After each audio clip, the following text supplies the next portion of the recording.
Ancestors. Let's have a little bit of a conversation about our ancestors. Let's talk a little bit about Martin Luther King's grandfather. We've been talking a lot about history, talking a lot about Kemetic theology and various things with respect to ancient Kemet, and talking about our ancestors. And I think as we begin to go share things and look at things like, where people came from and the history behind where they came from, that it helps us to really look deeper into what our ancestors were actually doing. I think that as we talk about ancient Kemetic theology and we talk about Kushite theology and African spirituality, it's important for us to actually look at what people did. And it's not in the very distant past. I mean, there are a lot of things that people did right in our very near present, if you will, that tapped in on these spirituality things, that tapped in on the ways of our ancestors, that left seeds that grew into mighty things that we don't even know about. So I want to talk about that today from the perspective of ancestors and just kind of give some love, if you will, to Martin Luther King's grandfather. So we're going to talk about it. And I first want to say thank you for all those who've been supporting me online on Amazon. I have my stories about Black history here that's available on Amazon. You can get it in Kindle as well as in paperback. And then also Religion of the Black Land. Religion of the Black Land is also available on Amazon, where you can, and thank you for those who are supporting. It talks about Kemetic and Kushite theology from the perspective of their documents.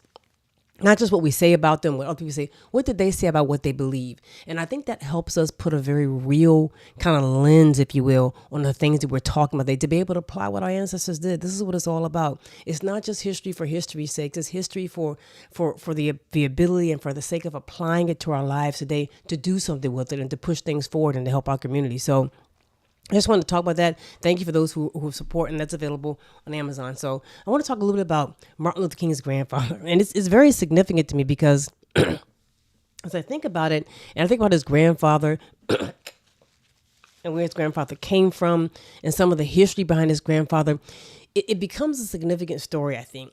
A significant story to tell because it's not just him and it's not just the grandfather. And this is his maternal grandfather, by the way, his mother's father.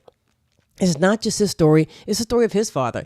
And what happens when you begin to plant seeds. And sometimes you see a mighty thing grow and you wonder, like, where did it come from? There's always a root. There's always a tree that came from it. And if you look deep enough and if we don't tell our stories, nobody else will. And this is a man who's almost gone into, forgetfulness in terms of history, but we're not going to let that happen. I'm not going to let that happen. Let's talk about this man. Let's talk about his family. And let's talk about what he did as we kind of move forward. And as I talk about it, there are a number of things I'm going to talk about as we think about, his grandfather and grandson. As we think about that, I think there's significant things because as we think about Kemetic theology that we've been talking about a Set, we've been talking about Heteru, we've been talking about Asari and various people, that really manifested what I think are characteristics of the divine, expressions of the divine. But it wasn't just these people. These are the people that are famous. There are a lot of people who show up in history who did a lot of things, and for whatever reason we don't get to know their names very much. We don't get to see what they contributed, and a lot of people contributed things around religion and spirituality that we forget about. So we're going to talk about today, and most likely tomorrow as well, talk about some of the people who were planting the seeds. Whether you believe or not, or whether you agree with everything they did, understand that they developed institutions that lasted for a mighty long time that helped a lot of people, and we're trying to recreate that. So as we think about that, becomes very significant and important. Thank you so much. God bless you for joining me. Thank you for those who are joining. That becomes very significant. And I want to say up front, the resource that I'm going to go through now, I'm going to go through a resource that's available on the site for people who are members. So if you are a member here on YouTube, this resource is available. It's already up, and I'll send the information on the member chat in our community tab, our member tab. But this resource you can download if you're a member on YouTube. It's just $4.99 a month. I very much appreciate it, and I thank you. And for those who are members on Facebook as well, I'll be reaching out to you as well with resources and something like that. So I appreciate your resource. I appreciate those for helping. So let's talk about this. Is Adam Daniel Williams. This gentleman, as I mentioned, is the maternal grandfather of Martin Luther King. And we talk about his story is significant. And in this resource that I'm going to go over, I'm calling them confidence sheets. It's a confidence sheet. and that I am dealing with certain topics and issues and people in history, and have questions associated with these sheets to make you kind of think about what you just read, and so that we can really reinforce our confidence. There's so many people, so many of our children, so many of our people and adults, we don't know about our history, and we're not confident about it. We don't really know about what people actually did and what they actually said and who wrote about them and what accomplishments they made. And I think that if we studied a little more, looked at it from a slightly different way, we develop more confidence in ourselves and in our history. So that's what these sheets are designed to do. And like I said, if you remember here, you just $4.99 a month. You have access to it. You can download it for yourself. But Adam Daniel Williams was somebody, he was born in the 1800s. And it wasn't just him. His father was named Willis. His father was Willis Williams. And they were enslaved by a man named William Williams in Georgia. They were enslaved in Georgia, in Greene County, Georgia. And his father was a preacher. His father was enslaved, like I said, in Georgia, but Willis was a preacher. He was a preacher while he was enslaved. And as you know, many people, especially you got closer and closer to the Civil War, you had more and more African Americans who were able to become preachers, even if it was just on the plantation and in very, confined settings. They were preachers and they were leaders. And his father was such a dynamic preacher, it made Adam Daniel want to become a preacher. He wanted to follow in his father's footsteps. He wanted to be like his father. And I stop for a second and I think about this man, Willis Williams, who was living in the 1800s and enslaved by a man named William Williams, that he was so powerful, that he was such a dynamic preacher, that he made his son want to be like him. He instilled that power, that dynamic, that love of God, that service, that organization ability, that ability to talk. He instilled it in his son. And Adam Daniel Williams will go on to instill it in his family. So really, Dr. Martin Luther King is the product of a great-grandfather who was enslaved and was a preacher. Think about that for a minute. This man being enslaved in Georgia in the 1800s, having a dream, sowing a seed that went into his son and eventually into his great-grandson. And his great-grandson will become one of the most dynamic preachers of all time, one of the greatest preachers of all time, preaching in the real world, if you will, preaching for change in a real way. His grandson here and great-grandson of Willis Williams will become one of the greatest preachers of all time. I think about, even more so than Adam Daniel Williams, I think about his father. I think about his father and mother and what they must have done to sow into their children and to sow into Adam Daniel, because they may not have known. They never met Martin Luther King. They never met their great-grandson. They didn't know their great-grandson was going to become a unique man who helped push, justice and freedom forward. They didn't know that. But they were sowing seeds in the 1800s while they were enslaved in Georgia that would grow into something that people didn't even know it would be. And so as I think about that, Adam Daniel Williams, just to kind of give you like a picture, if you will, so you can kind of get an idea of it, just to give you a picture now, and I'll kind of take myself out of here so you can see this. If you take a look at it, you'll see William and Lucretia Williams. So that is Martin Luther King's great grandparents, right? The Willis Williams and Lucretia Williams. That's his great grandparents. And Willis is the one who's a preacher, while he was enslaved, while they were both enslaved in Georgia. The Civil War happens, they're free, and their son, Adam Daniel here, he's probably born, he claims 1863 is his birthday, January 1863, kind of after the Emancipation Proclamation. He was probably more likely born in 1861 while slavery was still going on before the Emancipation Proclamation went into effect in Georgia. But he is the son of Willis and Lucretia Williams. As I mentioned, Willis is a preacher while he's enslaved. So Adam Daniel, he's a son of Willis and Lucretia, and he ends up going to Atlanta. We're going to tell his story in just a minute. We're going to kind of walk through his story and talk about the organizing, the leadership, and how when you do these things as an adult, when you set an example for your children and your children's children, you sow seeds that grow. It's so important. You might think, I don't ever know if what I'm going to do is important. I don't ever know if be the person you were supposed to be. Do what you were supposed to do. Those seeds will grow. Whether you see them or not, as an ancestor, you'll know it. Those seeds will grow, right? So Adam Daniel Williams here, he's the son of Willis and Lucretia Williams. He eventually moves to Atlanta, and we'll talk about that in just a minute. He eventually marries Jenny C. Parks. And Jenny is also from Atlanta, at least to this time, she's from Atlanta.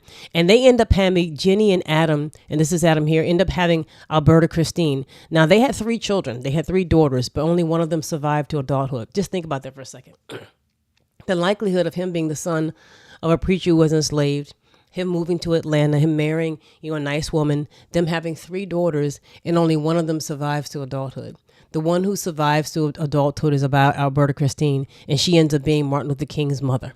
She meets Michael King, and it turns out that one of Michael King's sister happened to be, as the story goes, I believe, staying and taking up a room in Adam Daniel Williams' house, his family's house. She had a room there. And when Michael King came to visit his sister, he ends up meeting the Williams family, and he ends up meeting Alberta Christine.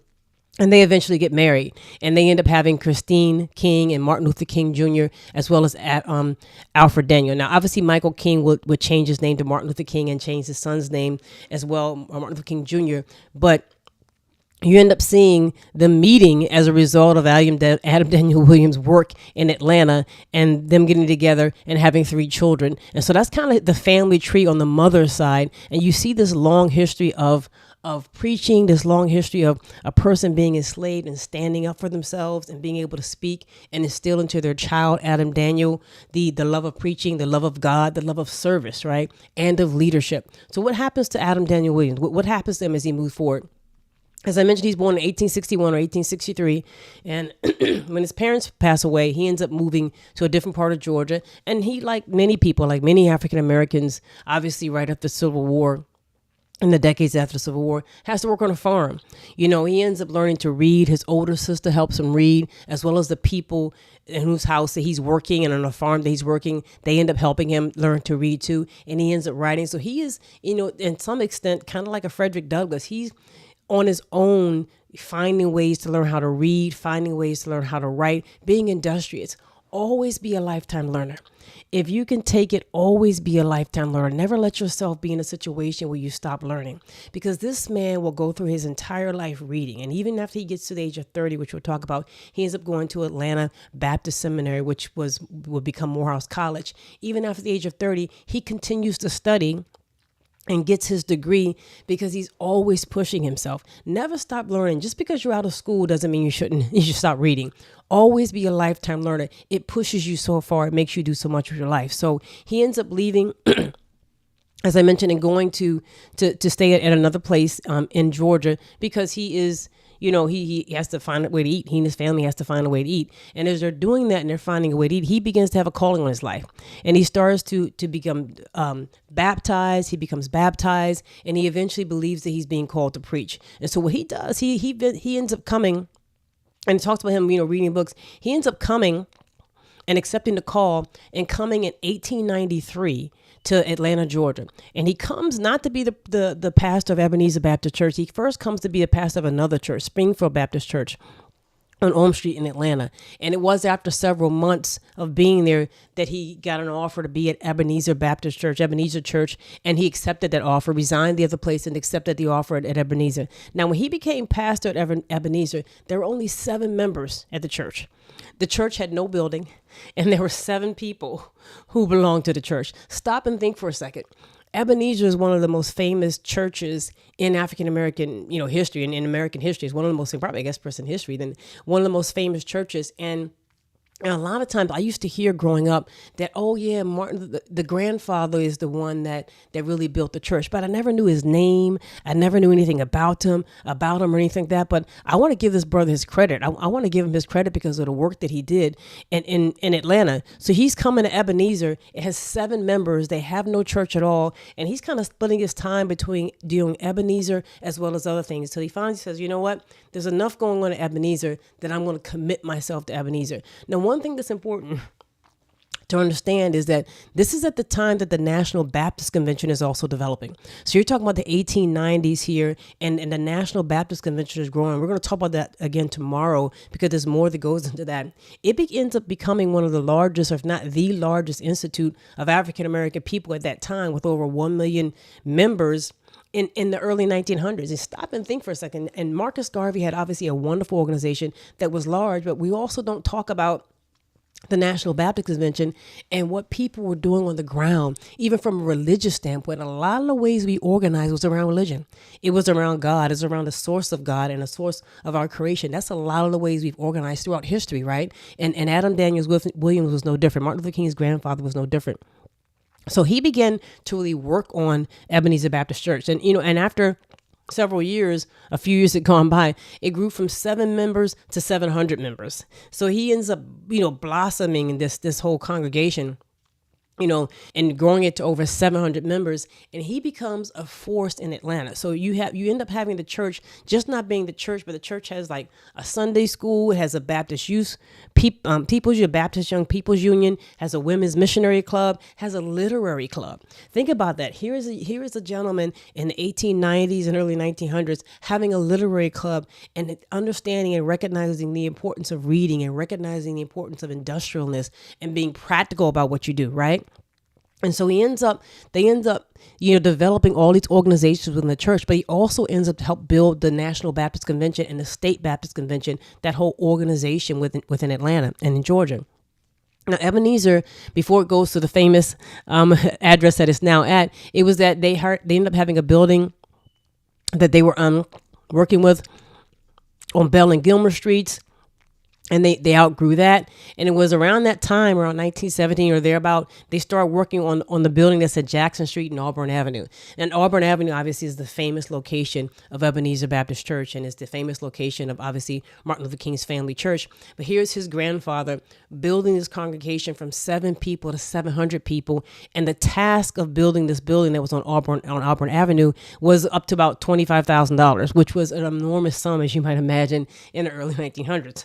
So he's building, he's organizing. It takes a lot to organize that many people and to get people in the early 1900s to come together, because you got to think there's a lot going on in Georgia, right? Especially when you start thinking about when this particular book that I'm quoting from was written in 1917. That's just a couple years before the Red Summer of 1919 and all the horrible things that would go on with respect to that and lynchings and so forth. So you end up having Adam Daniel Williams standing out. He ends up standing out, and he ends up not just being a leader within the church and setting up a church with a literary club and with women's organizations and youth organizations. As I mentioned, he decided to go back to school. And in 1894, he went to Atlanta Baptist Seminary, which would become Morehouse, which is the same institution that his grandson, Martin Luther King, would go to and graduate from years later. And he ends up graduating. See, he's setting a tone. He's setting a tone of work. He's setting a tone of leadership. He sets a tone of activism for his family. And his son-in-law would inherit that. His daughter would inherit that. And his grandchildren would inherit it. In particular, Martin Luther King. That he's setting a tone for his family, which I think is significant.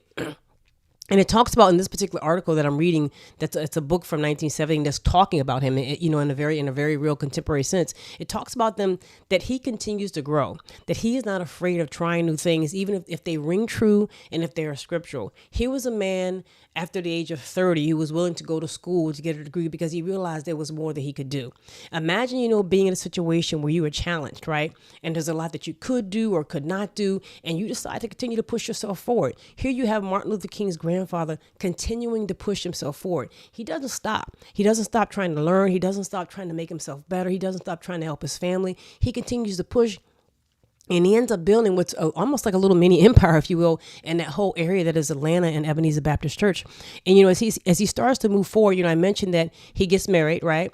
And in around 1900 or thereabouts, 1899, 1900, he marries Jenny C. Parks, as I mentioned before. And they marry, and they have 3 children, but only one of them survive to adulthood. And that's Martin Luther King's mother, Alberta Christine. And I think that's also, it's amazing, and it's kind of destiny. I mean, I'm sad, obviously, that 2 of his children died. Yeah, but the one child that he had survived would be the mother of Martin Luther King. And how significant that would be in history and the impact. You don't tell me God doesn't have a plan for your life. And if we go back to Willis Williams, who was the maternal great grandfather of Martin Luther King, and his preaching and what he was doing while he was enslaved, his preaching and instilling that in his son, that vision goes on. And even though some people might have wanted to cut it off and certainly didn't want Dr. King to do eventually what he did, that vision never went away. That seed was never put out. That light was never, extinguished. It made it to where it needed to be and had an impact that it needed to have. So I think it's a remarkable thing that Alberta, the only surviving child of Adam and Jenny, was Martin Luther King's mother. And so, and she goes on to do remarkable things, to be a remarkable thing in herself. So a lot of times when you hear about Dr. King, they would talk about his mother and her being, very educated and very, very, just a very dynamic woman. And you don't know why. And I always thought growing up that when they talked about the grandfather, it must have been his father's father. That's what I thought, but that's not the case. Actually, his father was from another place in Georgia and ended up meeting his mother when he came to the house at Auburn Avenue that Adam Daniel Williams had purchased for his family. And that's how he met, because his sister, Martin Luther King's father's sister was living there. He ends up meeting the family and meeting Alberta. It was really the mother's father. And so when I hear that, the story is never told. I always thought as a child that it must have been his father's father that was doing it, and that his father must have inherited the church from his father. But no, he was the son-in-law, and it was his wife's father who helped to start. It's just a very interesting thing when you think about it. And so Adam Daniel Williams goes on to be significant in the state Baptist convention. So these conventions are organizations that they are developing all around the country for the National Baptist Convention, for the National Baptist meeting and organization, if you will. And Adam Daniel Williams becomes significant in the state of Georgia. He begins to organize many things. He begins to organize the first chapter of the NAACP in Atlanta there. He begins to organize state institutions around the Baptist Convention. He was there. His family was there in 1906 when the horrible race massacre took place in 1906, when they were, printing things in a newspaper about black men that were untrue, and people just went around the streets killing black people. He was there. A lot of times when we think about these people who are ancestors, they are on the ground. They are on the ground dealing with some of the most horrible things like slavery and lynching and race massacres. They're right there on the ground building. They're right there on the ground developing their children. They're right there on the ground building churches. They're right there on the ground fighting for voting rights. They're right there on the ground building organizations, teaching people to read. They're on the ground doing these things. And a lot of times we just walk away from that. We will sometimes put people who might have an education, or we sometimes will pit Martin Luther King versus Malcolm. We do very silly things, but you don't know where somebody's history is from. You don't know how much they've been through. This man went through a lot. He and his family went through a lot. And he was on the ground in the early 1900s during the race riots, during lynching, as a product of having a family that was in slavery. He was probably enslaved himself when he was very, very young, born in slavery, developing and organizing in the face of danger. He was on the ground fighting it. So not only was he doing things at the Atlanta Baptist Convention, he ends up being president of the Atlanta Baptist Ministers Union, which was a significant thing. He ends up helping to organize missionary groups for the National Baptist Convention and within the state of Georgia. As I mentioned, he was helping to find the Atlanta chapter of the NAACP. He was also one of the delegates that were there in 1895, in September of 1895, when they helped to start the National Baptist Convention and elect Elias Camp Morris, who we'll talk about tomorrow, we'll talk about later, as the national president. So he was one of those founding delegates there talking about it. He was also fighting in Georgia, even though he wasn't like running for office. He was fighting against the all-white primary system that was in Georgia. Then when they held primaries, obviously black people weren't allowed to run or participate in many ways. He was fighting against that from a voting rights standpoint in the early 1900s, right? Here's a man who is graduating from Morehouse, doing a lot to help his family. And he's doing a lot of things, if you think about it, to really fight for things that his grandson would eventually come and do. So he's fighting for voting rights. As I mentioned, he's doing things with NAACP, and he's standing out. And during this whole time, Ebenezer Baptist Church is growing. Ebenezer is significant. It becomes funny because you may have talked to somebody. If you talked to somebody in 1920 or 1925 in Atlanta, obviously they wouldn't have known about Martin Luther King. It would have been all about Adam Daniel Williams and all the many other people. It wasn't just him. All the many other people were organizing around religion, organizing around spirituality, and doing many things there. And this particular book that I'm reading from and quoting from, they talk a little bit about his philosophy, right? And he goes on to say, not that he was, so much of, a hater of higher education, or if he was pushing one way versus another, but he believed that if we were home loving, if we were taking care of our home, if we were property owning, which I think is significant, that if we develop ourselves as property owners, if we develop ourselves with good character, if we develop ourselves where we understand that the home is the central place from which we develop, that the family develops, and begin to take pride in owning our own property. He's like, a lot of the things that we are concerned about in terms of higher education and things that we will need to do to keep these properties will take care of themselves. He's kind of almost saying, in my opinion, and you could tell me what you think if you get a chance to read this, he's kind of almost saying that if you take care of home, if you take care of yourself spiritually, if you give yourself responsibility and things are significant, you would begin to develop the characteristics and the talents and the skills that you need to move yourself forward and to move your family forward. First, work on your home. First, work on your morality. First, work on yourself. Work on your family. And you will begin to see the things you need to do, whatever those things may be, whatever skills you need to develop, whatever things you need to read and learn, you will begin to developing by putting your family first, putting God first, and putting your morals first. And this particular book talks about him, saying that that the matter of higher education and numerous other problems will take care of themselves if we were home loving and property owning. And it mentions him as being a forceful and an impressive speaker and a good organizer and leader. And this is someone talking about him and writing about him in 1917. They're saying, this man is remarkable. They're saying that if you're talking about people in Georgia, you really can't talk about black people in Georgia in 1917 without talking about Adam Daniel Williams, who is Martin Luther King's grandfather. That's how much of an impact he had. Now, he goes on to buy the famous house.